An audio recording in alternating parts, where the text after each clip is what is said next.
I've been in the industry for now just over 45 years, strictly in hotels, and I'm going to keep my remarks mostly geared towards the hotel industry, even though a lot of what I'm saying clearly relates to hospitality in general and the world of hospitality, including cruise lines and restaurants and airlines and the rest. But right now I'll focus on the hotel side and on the pandemic and what it's done to our industry. The pandemic to me is a major downturn, obviously. I've seen other downturns. Actually, this is my seventh, from 73 to 81 to 89 to 92 to 2008 and 9, and now this. This is unprecedented and has caused the most damage we could possibly imagine. So let's take a look at the industry and see what that's all about. Next slide, please.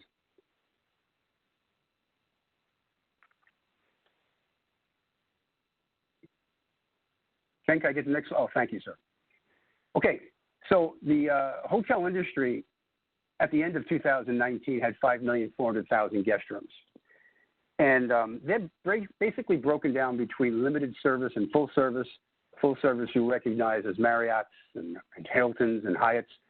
Limited service you'll recognize as Hamptons and Holiday Inn Expresses. Certainly don't have 5.4 million guest rooms right now. We've lost a lot of hotels. A lot of hotels have closed, and probably a lot will not reopen. Our revenue in 18 was $218 million. And I would mention that 17 slowed down. We had a tremendous burst of economic activity from 11 until 17. 17 was a little slower. 18 was slow to 17. 19 was slow to 18. And 2020 started off kind of iffy, and then this happened.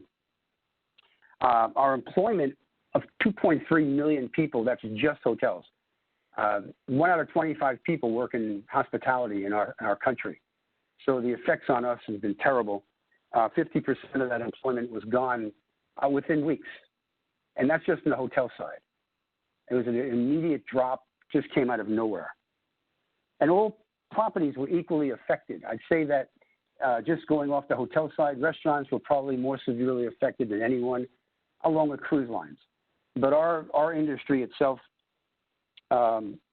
absolutely amazing, and many of our smaller hotels are not going to return, and many of our larger hotels are going to have to find something else to do with their properties.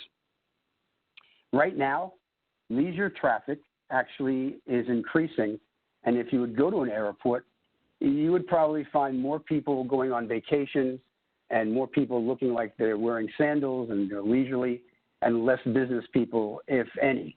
So the business travel is virtually stopped. Food and beverage, obviously restaurants, disaster, but hotels have major food and beverage as well.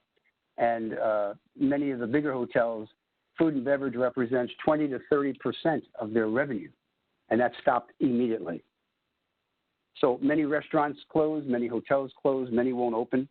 But just keep in mind that we like to travel, we like to take vacations, and there's going to be weddings and there's going to be events. So there will be a return to where we were. I just think it's going to be a little bit different. So what's the real damage so far? May I have the next slide, please?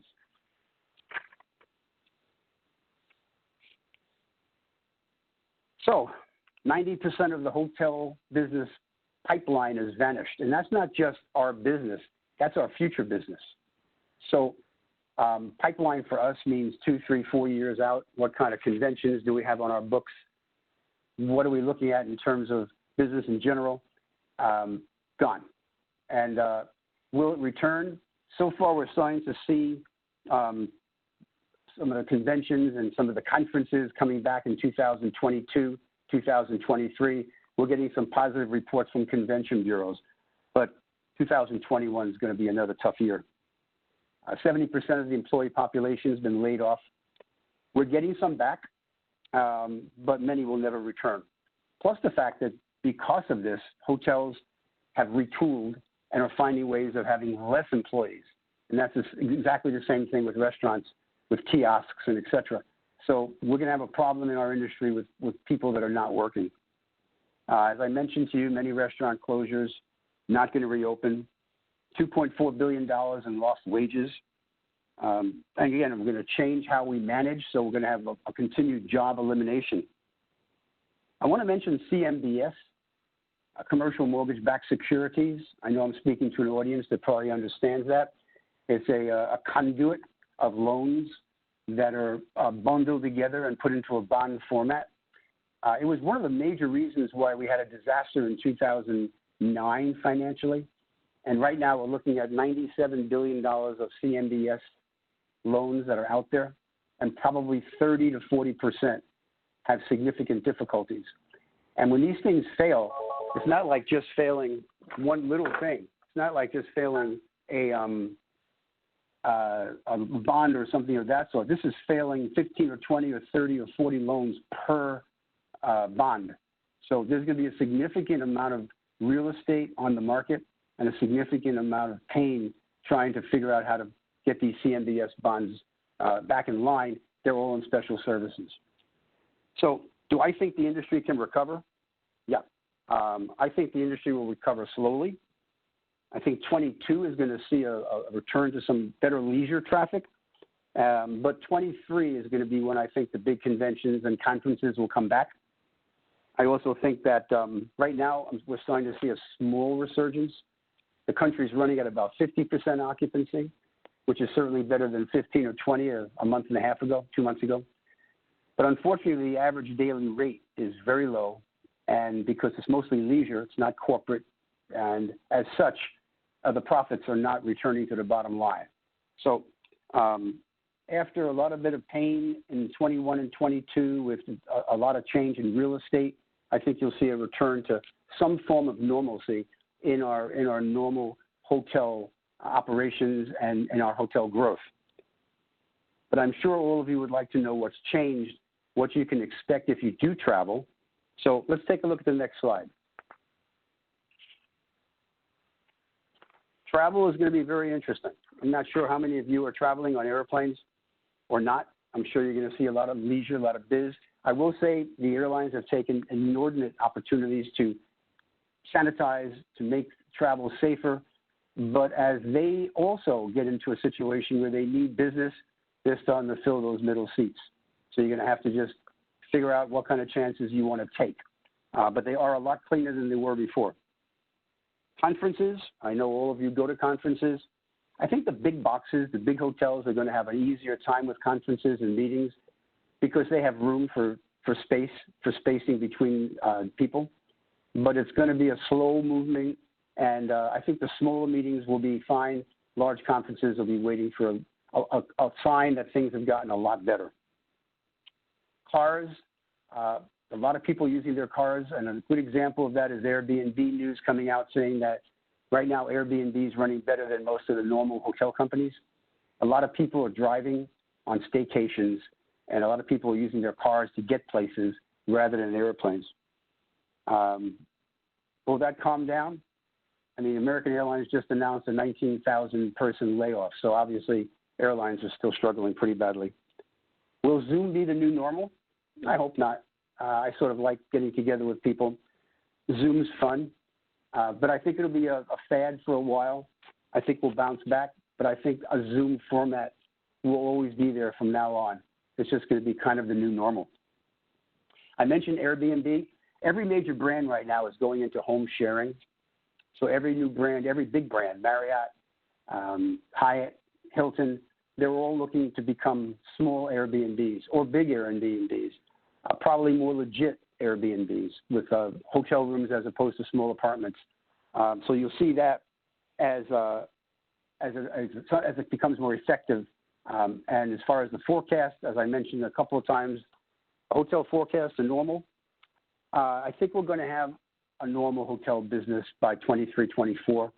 I think the way people invest in hotels is going to change a great deal, but the pandemic has definitely changed the way hotels operate and definitely has changed the way hotels will be profitable or not be profitable in the short or even in the long run.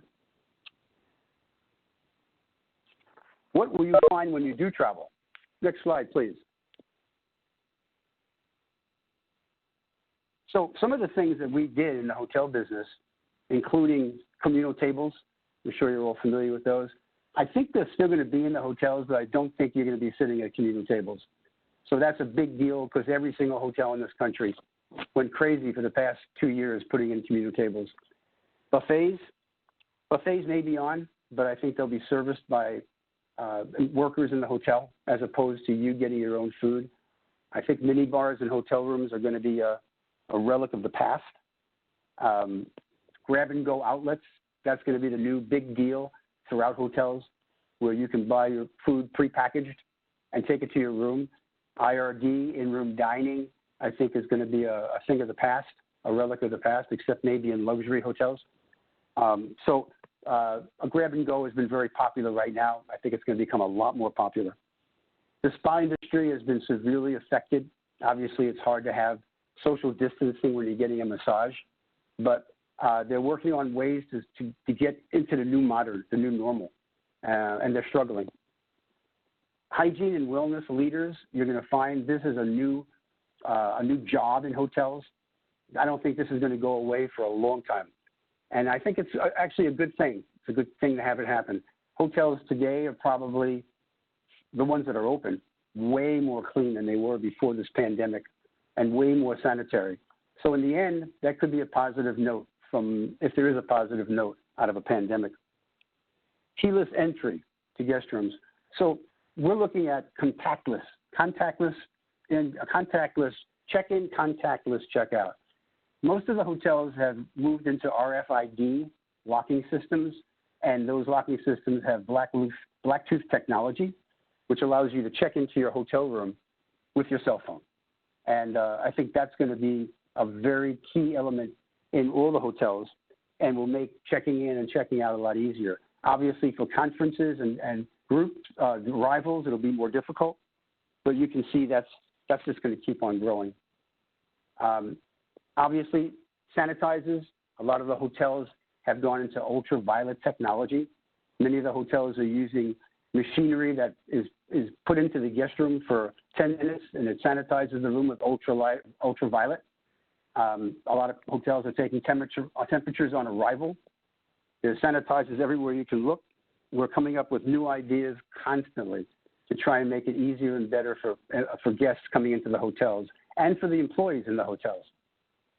Last on my list, my favorite place, bars. Well, bars are not going to be bars anymore for a while. Maybe until we finally end up with a great vaccine that everyone in the world will have.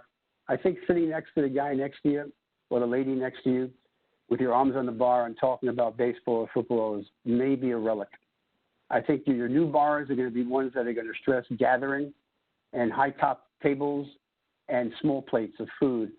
But I think social distancing is going to kill the typical bar of our history.